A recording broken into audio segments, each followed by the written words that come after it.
कभी ऐसा हुआ है कि तुम स्टेज पे गए हो और पैनिक हो गए हो, तुम्हें समझ में नहीं आया कि क्या किया जाए, तुम्हारे हाथ पैर कांपते हैं और तुम सोच नहीं पाते कि क्या किया जाए? तो अब मैं इसका एक सिंपल प्रॉब्लम समझाता हूँ कि प्रॉब्लम क्या होती है। कभी कभार हमारे दिमाग में चीज़ें उतनी तेज़ी से फास्ट या थिंकिंग नहीं कर पाती या ब्रेनिंग नहीं कर पाती कि हमें क्या बोलना होता है, हमें क्या समझना होता है। कोई व्यक्ति या किसी इंटरव्यू या हम कहीं जाते हैं, कोई पर्सन हमसे क्वेश्चन पूछ लेता है कि भाई ये ऐसी चीज़ें कैसे होती है, तो हम सोचते रह जाते हैं, फिर उसका आंसर हमारे पास नहीं होता। ये एक प्रॉब्लम होती है कि हमारा ब्रेन क्या स्लो फॉर्मेट में चल रहा होता है, हमने उसको कभी अपग्रेड नहीं किया। वो चीज़ें अपग्रेड कब होती हैं?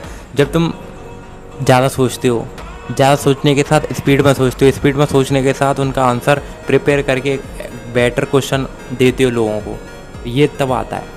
अब इसका कम्युनिकेशन में क्या रोल है, या तुम जो स्टेज पे जाते हो उसका क्या रोल है? स्टेज पे जाने का मतलब जैसे तुम कोई स्पीकर हो या कोई स्पीच देने गए हो, तो स्पीच देने के साथ तुम्हें बैक एंड में काफ़ी क्वेश्चन आते हैं बैकलेस में कि हाँ ये इसका अब तुम वो बताओ, या कुछ क्वेश्चन आते हैं जो तुम्हें बैक एंड में पीछे करते हैं, तो उनको कैसे सॉल्व किया जाए। तो ये चीज़ उससे रिलेट करती है, उस नर्वसनेस को कम करते हैं। फर्स्ट ऑफ ऑल, अगर तुम पे कोई क्वेश्चन करता है तो तुम सोचते रह जाते हो या आंसर नहीं दे पाते हो, तो तुम्हें उसके लिए क्या करना है, एक फॉर्मेट यूज़ होता है कि कोई क्वेश्चन कर रहा है तो वो एक प्रॉब्लम होगी, उस प्रॉब्लम का एक सॉल्यूशन होगा, उस सॉल्यूशन को तुम्हें एक सिंपल उसी की लैंग्वेज में उसको समझाना होता है। ऐसा एग्जांपल कि जैसे मेरे से कोई पूछता है कि अभिषेक भाई एक अच्छी कम्युनिकेशन या कोई एक अच्छा स्पीकर कैसे बन सकता है, तो मैं बोलूँगा ये उसकी प्रॉब्लम है। तो मैं एक आंसर यहाँ पे ब्रेनिंग करूँगा, फिर उस आंसर का एक सॉल्यूशन निकालूंगा, उस सॉल्यूशन को एक स्ट्रक्चर बनाऊँगा सिंपली कि उस पर्सन को समझ में आ जाए। फिर ये अच्छी बेटर कम्युनिकेशन होती है।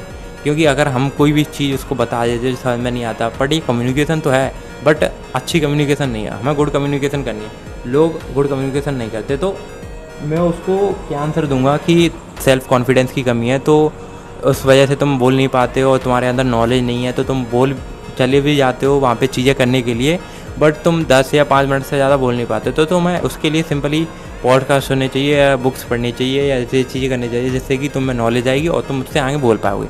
तो ये प्रॉब्लम हो गई और मैंने इसका एक स्ट्रक्चर बनाया कि प्रॉब्लम सॉल्यूशन एंड सिंपली उसको रिप्लाई दिया। तो ये चीज़ें ऐसे वर्क करती हैं।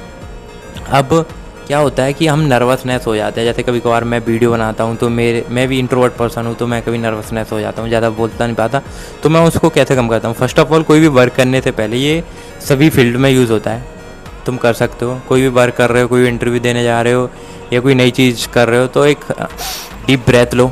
उससे क्या है, तुम रिलैक्स हो जाते हो, तुम्हारे माइंड को पता पड़ जाता है, वो तैयार हो जाता है, कोई चीज़ के लिए रेडी हो जाता है। क्योंकि तुम हड़बड़ी में रहते हो, 24 घंटा हमारा ब्रेनिंग कर रहा होता है, शरीर वर्क कर रहा होता है, अपनी चीज़ें, दिल धड़क रहा होता है, तो हमें समझ नहीं आता कि हम कोई एक नई चीज़ में एंटर कर रहे हैं, हमारे दिमाग को उसके लिए प्रिपेयर करना होता है। तो कोई भी वर्क करने से पहले डीप ब्रीथ लो, जैसे कि तुम रेडी हो उस चीज़ को करने के लिए, एंड पॉज करके चीज़ों को यूज़ करो। पॉज करने का मतलब ये है कम्युनिकेशन में कि कोई भी रिप्लाई तुम्हें तुरंत नहीं देना। अगर तुम तुरंत दोते हो तो क्या होता है कि थोड़ा गलत भी हो जाता है। हाँ, आंसर तुम्हारे पास है अच्छा तो दे सकते हो, बट थोड़ा रुक के दो, जिससे कि तुम उस आंसर को रिफाइन कर सको अच्छी तरीके से और स्ट्रक्चर में उसको पर्सन को फॉरवर्ड कर सकते हो, उससे कि तुम्हारी भी समझ में आ जाए और तुम्हें रिलैक्स भी हो जाओ और तुम्हारे माइंड को उस आंसर को देने की क्षमता भी हो जाए। तो पॉज करके दो, एंड जो मैंने वो फॉर्मेट बताया है उस फॉर्मेट को यूज़ करो। सिंपली एक प्रॉब्लम होती है, उस प्रॉब्लम का सॉल्यूशन निकालो, उस सॉल्यूशन को जो पर्सन है उसी के एग्जांपल में उसको सिंपली करके समझाओ। एंड कोई भी काम करने से पहले प्रेशर में मत रखो, क्योंकि मैंने बहुत से लोगों को देखा अपने साथ के कि कभी इंटरव्यू देने गए या चीज़ों में गए तो प्रेशर फील करते हैं। ऐसा क्यों?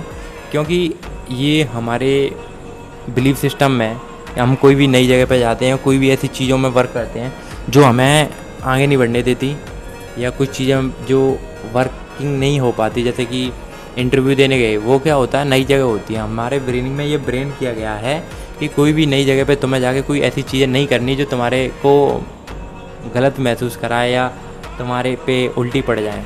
तो इसलिए हमारा ब्रेन उस डर में रहता है कि क्या होगा इंटरव्यू में, ये नहीं हो जाए, वो नहीं हो जाए। अगर वही इंटरव्यू में तुमसे बोलूँ कि तुम घर पे देना है तुम्हें अपनी मम्मी को, तो तुम उस इंटरव्यू को 100% बेटर दे सकते हो। क्यों?